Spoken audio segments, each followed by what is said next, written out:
Welcome to Kent ISD Literacy Leaders and Coaches Network Remote Edition. We are excited to bring you our 7th episode of the LLCN Brief.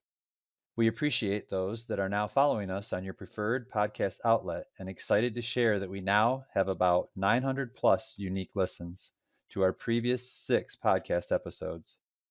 These listens come from 14 different countries and 31 different states. We appreciate that you are finding value in the information we are making available for you. Thank you for continuing to share our message with those that you know will benefit from listening. Our LLCN participants have always valued the networking opportunities of our professional learning offerings.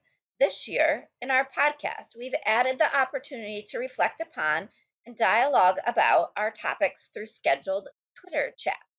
2 weeks after each new podcast launch, we connect with listeners via an hour-long evening Twitter chat to further process the topic and the learning.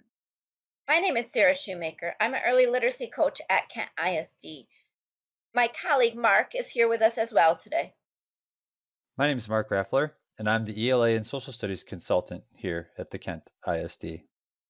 The Michigan Department of Education, MDE, has devoted time and attention to the very important topic of equity in literacy. The focus on this topic by MDE has come through creating a website devoting resources and further professional learning opportunities to help educators create learning environments and experiences that allow all students to receive high-quality instruction in literacy.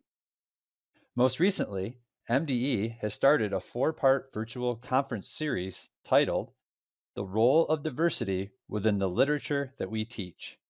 The first session of this conference has already occurred, yet there are 3 other sessions you can still take advantage of to get more information on this important topic.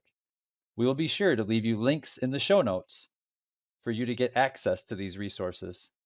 In this episode, we will spend some time revisiting the topic of culturally responsive teaching. Last year, one of our most popular podcast episodes was with Kent ISD colleague Sommer Jabbar, as she detailed how we as educators might tune in to our own journeys on understanding and stepping into culturally responsive teaching. Here today, Sommer is going to help us take the next steps forward in implementing culturally responsive teaching in the classroom.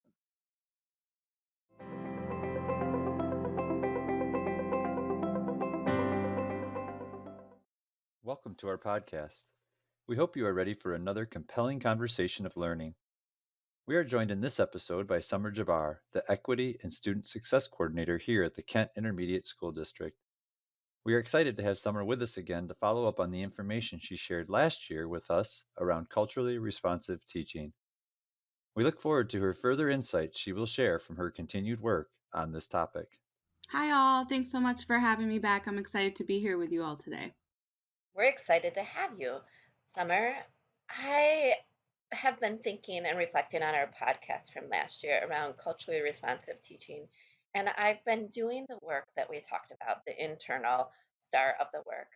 And I'm just wondering about your insight and how do I start to apply this learning in the classroom? I'm excited to talk more about that. So, last time I think we talked about a lot of the base work that needs to happen prior to applying any of this knowledge to your classroom. So, I'm excited to kind of dive deeper into what that looks like in your classroom. I think first we need to talk a little bit about this willingness and internal motivation that comes with students.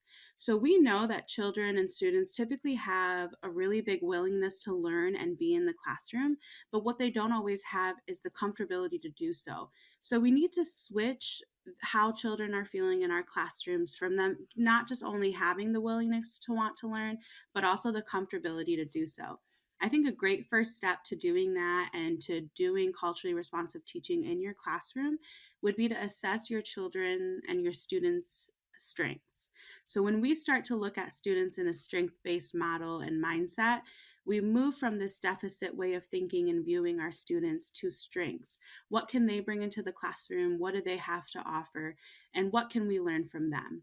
When we're able to have this mutual respect and trust with students, that creates for a better learning environment where everyone will feel comfortable and brave in your space that you're creating.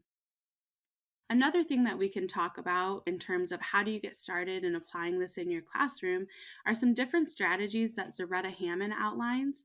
So there are 3 different things Zaretta talks about in terms of students and attention grabbers to get them to have buy-in when it comes to culturally responsive teaching.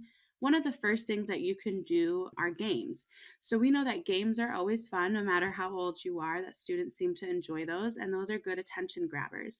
We know that you cannot learn from someone you don't like. That makes it easier for students to have a better relationship with their teachers and staff in the classroom when they see that you're taking an interest in what they like and creating lessons around that. And you can do that with games. Another thing that gets students excited to come to your classroom and you can create different culturally responsive events around is making something social.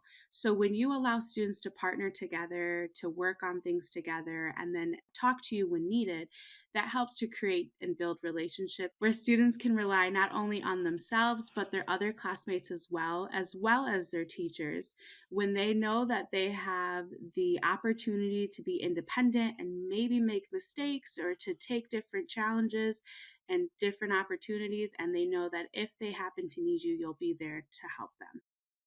Lastly, the third thing that you can do in your classroom is to tell stories. So we know that culturally, oral storytelling is something a lot of cultures do to help with their literacy needs and to keep their history alive.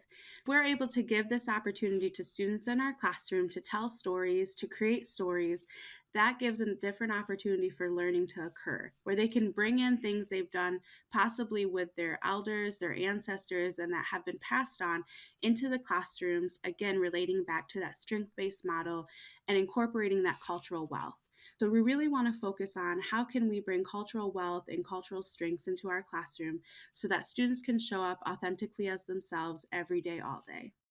Summer, you're bringing so many big names and resources and experts in the field that we have heard from in the past couple of years through Kent ISD. Zaretta Hammond, I'm reminded of Cultivating Genius by Dr. Goldie Muhammad as you speak about strengths in students and basing our relationship and our instruction off of that.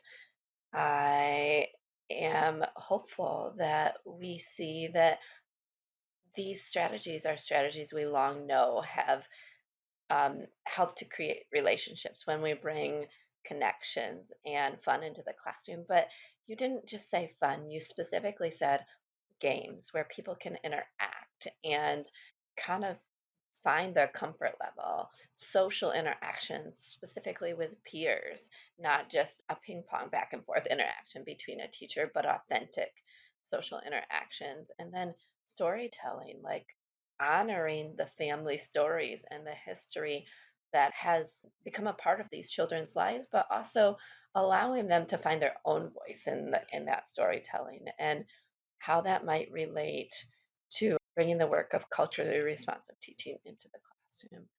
So I'm excited that our listeners will be familiar with some of these names and have attended some of the offerings at Kent ISD in the past years. We are bringing Goldie Muhammad this year as well. So lots of great connections as we begin the work of implementing culturally responsive teaching into the classroom. Sarah, I think you bring up a great point in terms of the strategies that I just provided. I think sometimes when staff and educators think about culturally responsive teaching, it can seem really overwhelming because it is something that we may not be talking about every day or feel that we're doing every day. So, what I really want to emphasize is that these are strategies you're probably already doing in your classrooms. You're probably making games up, playing games with students, doing different storytelling strategies, and having students work with each other. It's just shifting that intentionality of what that looks like with the students that can really give it the extra mile we need for this culturally responsive piece. So I want educators to have hope that this is not an extra layer of anything they need to bring to their curriculum or classrooms. It's not a burden by any means. These are things you're already doing in your classroom. It's just a matter of shifting what that looks like and different intentional planning so that you can have a more culturally responsive lesson come from what you already have planned. Great point, Summer, that without the intentionality, it's easy to think that we're doing this on all the layers or levels. And while these strategies may be being implemented in the classroom, we need to look at them through a new lens and be intentional about how they're incorporating the stories of the children in our classroom and their lives into the work so that we are being responsive to all cultures, all races, all genders, and being mindful of how that comes to play in our classroom. All right. Well, thanks for diving into that and giving us those strategies specifically around the idea of games, the idea of opening up the social interaction and telling of stories to build that cultural wealth and strength in the classroom. So, what is something that you might recommend that we look into that is in our classrooms already that will get us moving toward that? What are resources we might already have at our fingertips that we can take advantage of? It's a great question, Mark. I would really like to focus on diverse classroom libraries. Typically, classrooms do have a classroom library that they have control over in terms of what books they're presenting to students and what they can put out. So, I want to talk a little bit about that. One thing we want to keep in mind when we're building our classroom libraries is that you are thinking of all the stakeholders that come into play with your libraries. So, if you are an educator in a classroom, your stakeholders may possibly include the families that you have, your community, and the students in your classroom. So, we really want to make sure that we're taking the time to not only survey your families and students and see what their needs are so we can meet them, but also know that you need to take time to understand and learn all the cultures that are in your classroom. When we're talking about cultures in our classroom and representing these in our diverse classroom libraries, we also want to keep in mind that we want to include all of our students' cultures as best as we can to the ability that we can, no matter how small of a portion that culture may play in our classroom. So if you have a classroom of 25 plus or 25, whatever that looks like for you, making sure that all the students in your classroom can look at your library and see a reflection of themselves and their families in some sort of way. This sounds overwhelming and this can sound difficult, but I think we can talk a little bit more about some strategies that we can do in terms of making sure this is something possible for your classroom. In this building of libraries, I like that you talk about actually going out and pulling in the information and then bringing in consideration of all students. Even though it might seem overwhelming, what are some of those strategies that you might offer for us to consider in building these libraries? Yeah, let's talk a little bit about those resources now. So, after you're able to talk to all the stakeholders involved, so your students, families, community members, and then survey the needs of your classroom and families that you work with, I think there are a few different steps that we can take from that. So once you've collected your own data, essentially, it would be great for you to review that data and see what do you already have in your inventory. I know that a lot of these materials can seem costly and can be costly. So thinking, what do I already have that would apply to my classroom? After that, I'd really like for staff and educators to kind of think about community resources. So think about what you have locally and what they could offer you. So I'm just thinking Kent ISD specifically. I know not all ISDs have all the departments we have, like my position, but thinking about reaching out to someone at your local intermediate school district or maybe even your local community college and seeing what resources they may have available to you as well. Lastly, one resource that is really helpful I've seen educators use in the past can be your local libraries. If you call libraries a week or two ahead of time and tell them the age that you're working with and a certain topic, they're really helpful in terms of creating these book lists for you, or sometimes they'll even pull the books for you yourself and you can just pick them up, and making sure that they are giving you all the newest editions and latest books on that topic. So I have seen a lot of educators use local libraries. A few other things too we can talk about is socialjusticebooks.org. That is a great resource to find different books that would apply to your classroom library, not only based on topic, but also based on age as well. So you're able to go in and identify different books based on the age and topic needs of your classroom. And those are books that you will then be able to take and maybe use on Amazon Look. which is another resource you can use to see previews of the books that you may want to buy for your classrooms. Now, this is just big general ideas that you can do in your classroom libraries. There are always those smaller ideas depending on the age group that you're working with that could include making your own books in the classroom that would have your students represented or pictures of their homes or families, depending on the ages you have in your classroom. Another great idea is asking families what type of cultural books do they have in their homes that would be appropriate to bring in for your classroom as well. So surveying and talking to families, finding out their needs, and then again their strengths and what that looks like in your classroom that you would be able to use for your benefit, but also for students' benefits as well, so that they can show up as they need to. I appreciate you acknowledging the steps, that there will be steps that we will need to take. There isn't going to be something that will just happen on its own, but that we are going to have to intentionally take some steps. But even though it may seem overwhelming, there are resources that we can use. And specifically, you named some community resources. I know the libraries, the colleges, those are resources here in Grand Rapids, but even in West Michigan that certainly have an interest in building literacy in all students. And I appreciate you bringing them up as ways to go and get access to some of these resources, and even more importantly, support in building the library, building the access to these resources, not only for you as the teacher, but to get them into the classroom for use with your students. Summer, as you're speaking, I am reminded about how dynamic this adventure into culturally responsive teaching is in a classroom, and how that even with purchasing books or getting books from a local resource like a GRPL library or a KDL library, that you might not use the same materials from year to year, depending on the students in the classroom and the changing needs of their identities and their families and their cultures.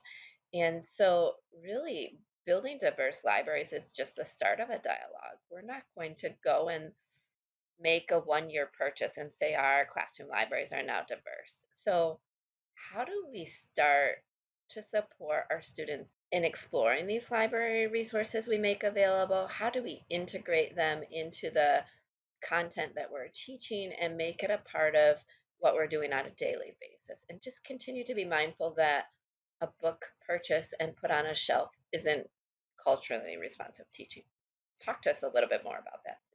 Thanks for that question, Sarah. I think you hit the nail right on the head in terms of putting a book on a shelf is not culturally responsive teaching, but we need to go that extra mile in making sure students feel safe and welcomed in our classroom, and that we're being intentional with how we're teaching to our students.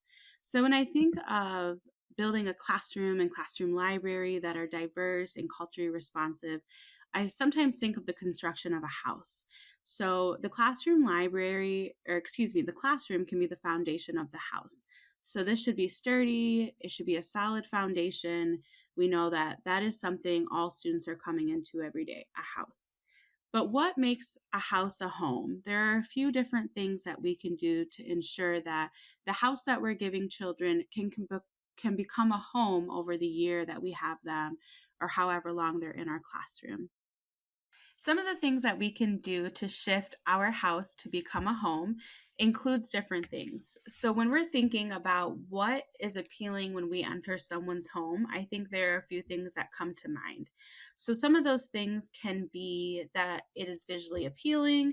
There's a representation of me inside someone's home, makes me feel comfortable. I want to show up there. I want to look into what they have to offer for me.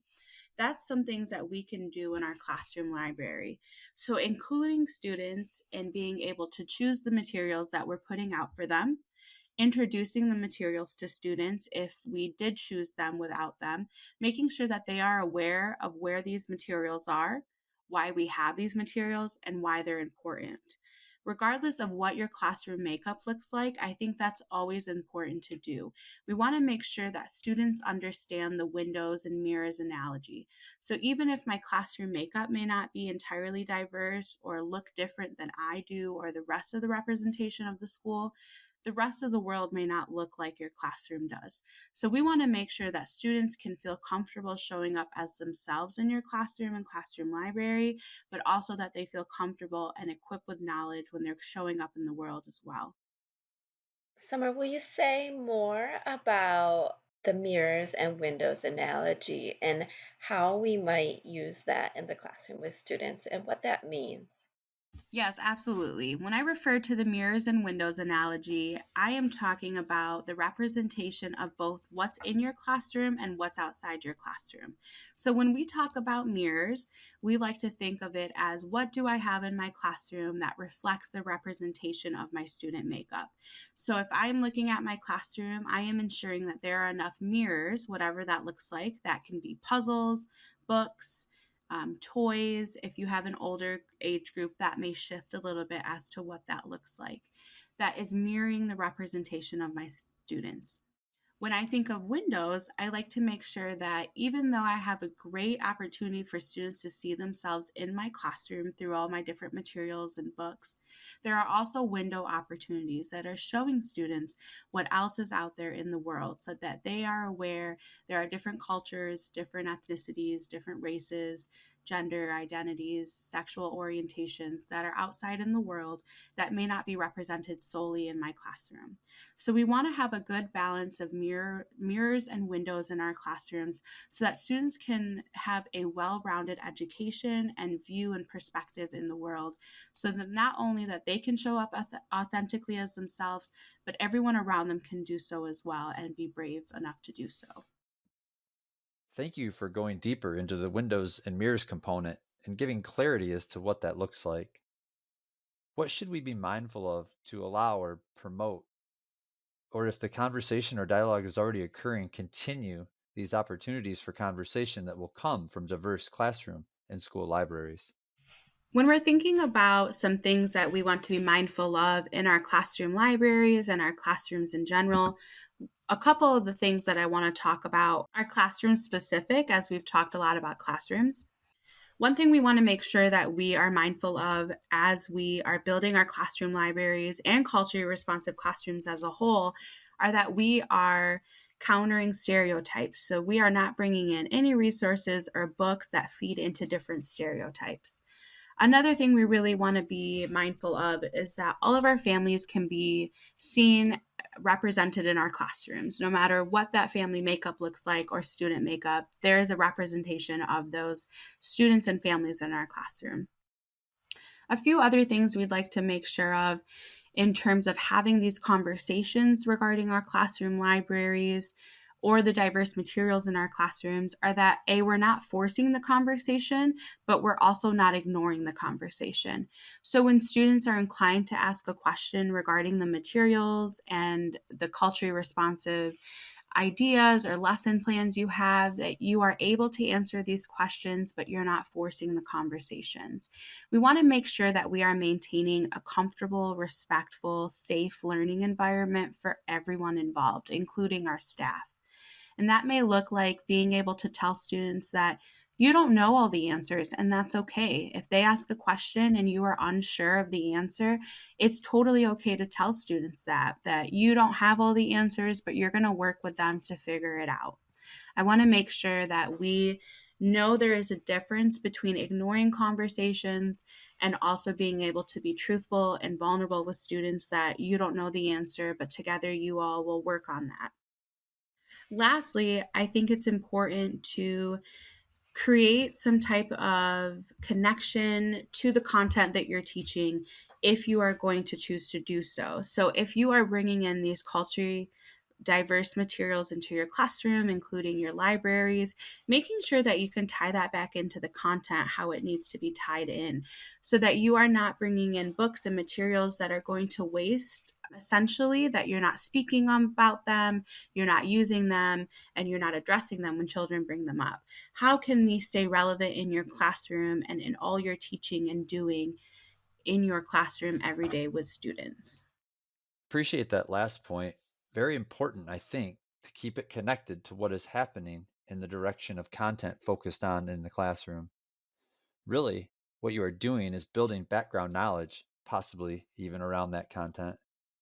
Also, the ideas, really the components that you listed that we can consider to make sure the environment in our classroom is physically, emotionally, and really overall socially safe. We have a chance to really get into that and learn more about it and build that peace within the classroom. Yes, absolutely, Mark. I think you made a great point in terms of the first thing we need to be mindful of and make sure we are continuously checking for is that we have created a safe environment, a brave environment, and an environment where we're cultivating respect, both from students' perspective and the educators as well.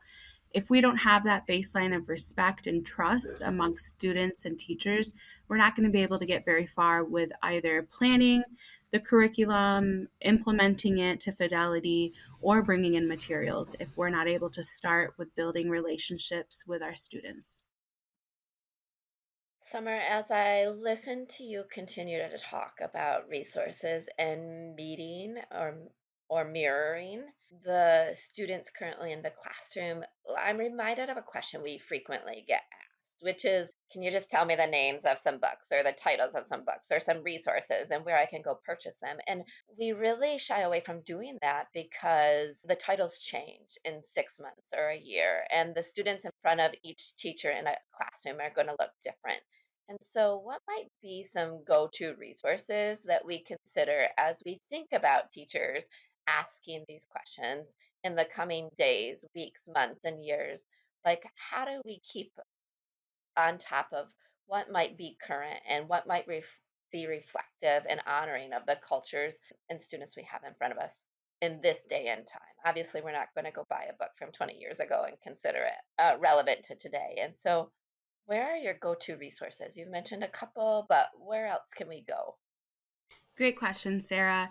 In terms of resources, there really is so many amazing things out there that you are able to tap into. I think once you understand they're out there. So, as I mentioned earlier, your local libraries are a great place to start, your local ISDs and community colleges. Or if you have big universities in your city as well, starting there, seeing what their DEI team is doing, their department, if they're holding any book studies or they have resources to offer for the community, I would definitely start there. I think a bulk of my resources have come from being in the community over the years, understanding different areas that I can go to gain more perspective and knowledge on certain things has been so helpful for me as I continue on this journey. I think you make a great point in terms of there isn't a one book, a one checklist, a one thing I can give you, and then boom, you're culturally responsive and good to go. As educators, we know that we are constantly learning and we are constantly changing in the field of education. And so is our student population, and we need to keep up with the times. If we are looking for resources around books, I would definitely suggest, again, socialjusticebooks.org. That is the website where you can go in and break down book topics and by age. Another great resource that I want to point out too is teachingforchange.org. That is a great resource where you can look at different lesson plans teachers have done around different topics, different books, different resources that are available to you as well. I also want to talk about too using your teacher network. Who do you have that you can rely on that is doing this work, that you can walk alongside of as well? So, again, maybe you don't have all the answers, but together with someone else, you can figure it out. So, who do you have in your network, maybe from a different district or a different school building, a different grade level, that you can connect with and see what they're doing, what's working, what's not, and evaluating? And then lastly, I would say again, how do you bring your families and students into this? So if you have the opportunity where your age group allows for you to have these discussions and you're comfortable doing so, what does it look like to ask them, hey, I would really love to highlight some things from your culture. Where do I start? What do I do? We want to be mindful that we are not putting the burden of figuring these things out on students and families, but that you ask them for permission to ask for help. Is it okay if I ask you a few questions regarding yada, yada, yada, whatever that looks like in your classroom? Making sure that you are able to ask for permission to get help from your students and families, I think could lead to a huge resource pile that you may not have even known about. Again, tapping into that cultural wealth of the students and families that are coming into your classroom. So important to think that our primary resource should be the students and families themselves. And what books or stories or cultural resources do they have to share with us?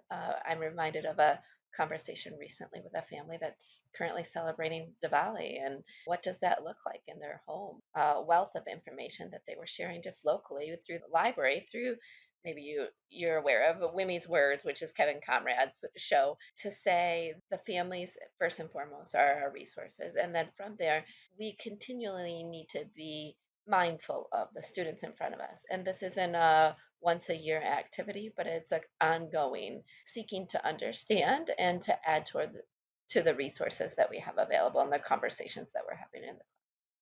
Thank you again, Summer, for pointing us in the right direction and helping us to discover how culturally responsive teaching can be implemented in our classroom and we can be more intentional and mindful of these. Thanks, Sarah, for clarifying and being able to wrap up what I said so nicely. You had some really great points in that we need to make sure that we are moving from this deficit mind thinking of students and families who come in that look different than us to being able to find the value in them and knowing they add value to us each day. I think that is going to be so important on this culturally responsive journey, is also knowing school may have not been a great experience for some of our families. It may be the first experience they have with school is their students going through your classrooms. We want to make sure that we can give them an amazing experience so we can set the trajectory for success in school for these students and families. And a huge part of that is this level of respect and understanding of different cultures. And that's what makes us beautiful, right? Like that's what we want to see every day, is that I can come in looking different from you and it's going to be okay because I know you're going to accept me and want to understand what I have to offer and vice versa. That last statement you made just reminds me of what you said at the beginning of the podcast, Summer, that students have a eagerness and a willingness to participate, and um, it is our responsibility to make that house a home and to provide that comfort level for them, so that this is an ongoing dialogue and relationship in our classrooms as we walk a year or more together of learning. Thank you for bringing it back around in that way. All right, Summer, we've had a chance to ask you questions, and we appreciate all of the expertise that you have offered in your responses. As we conclude this interview, what have we not asked that is important to highlight here? Thank you again for having me. Some questions that I would like to leave you all with to think back on and reflect on are some internal looking questions and external questions. So, internally, what work do I need to do to continue on to provide this work for my students? So, what do you need to do internally? What does your work look like for you yourself? Externally, does my classroom provide that home feeling, that homey feeling when you walk in? Do you feel safe and do you feel like you belong there? And secondly, do you think your students feel like that? And how are you involving your students and families? I think that's a huge question. How are we ensuring that your students and families are equally involved in the formation of your classroom environment as they spend so much of their time there? So, internally, what do you need to do to continue this work? And externally, are you creating a safe and comfortable environment for all where we can show up authentically as ourselves? And how are students and families being involved in what you're creating? Those are some questions I would ask you and yourself to reflect on as you are continuing your journey around culturally responsive teaching and creating those diverse classrooms. All right, we appreciate those questions, very open and reflective, and the considerations that you put along with them that put it out there for us to take and to move forward and to answer and to take us to those next steps of what it might look like and how this conversation has ended up. So, this conversation brings up some great next steps for us to consider from the last time we had conversation, Summer. It is appreciated your additional insights that took us from kind of setting the stage to maybe getting a little more into what does it actually look like in my classroom and implementation, and then an installation, as we use the term, which means bringing it to life in the classroom. And so those insights will be invaluable as we move forward. And all of the little pieces and the tips and tricks that you threw out there are much appreciated. and we know that you are supporting the county through the work. So thanks for your time today, and thanks for your insight around this topic that we know is definitely on everyone's mind.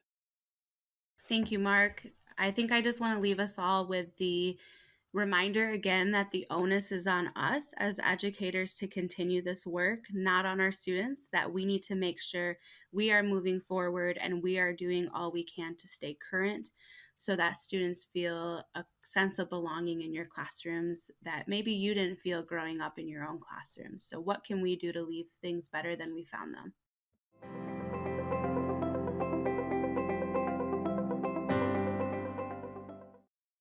Thank you for joining us for this LLCN brief today. We appreciate Sommer Jabbar's continued partnership and insights into culturally responsive teaching. If you're looking to access the resources from today's podcast episode, please visit our electronic document, LLCN 2021-2022 resources at bit.ly/capital L, capital L, capital C, capital N, lowercase resources 2122. We look forward to connecting with you again in the near future. Also, we're looking for your suggestions on topics as well as questions you may have related to literacy.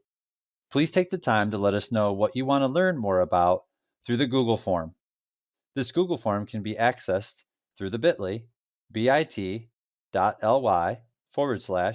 capital L, capital L, capital C, capital N, topics, all lowercase.